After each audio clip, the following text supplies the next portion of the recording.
D'ailleurs, juste une petite remarque, comme je vous disais que le libéralisme était né à gauche, hein, et que c'est même philosophiquement la première des gauches, et finalement la plus importante à laquelle on y revient toujours,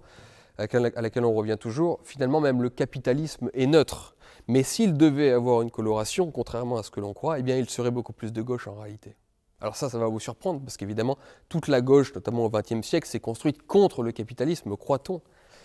Mais en réalité, d'un point de vue philosophique, la gauche est matérialiste,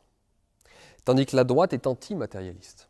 Et donc en fait, le libéralisme, tout ce qui a pu détruire, ça vous savez, d'autres auteurs ont beaucoup travaillé là-dessus, mais tout ce qui a pu détruire justement les limites, les freins au capitalisme et au libéralisme, eh bien on le sait, c'est la gauche qui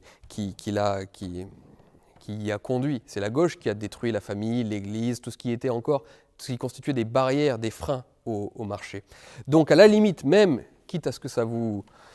provoque un peu, si le capitalisme tel que nous le vivons aujourd'hui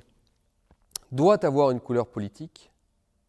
et philosophique, en réalité, il serait beaucoup plus de gauche que de droite. La droite étant la véritable droite, hein, et c'est de celle-là dont je parle, pas de la droite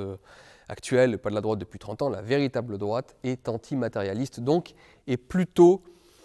rejette plutôt ce capitalisme-là parce qu'elle va faire primer plutôt un ordre moral avant un pur matérialisme et le fait d'estimer les individus comme de simples estomacs à la recherche de leur intérêt particulier.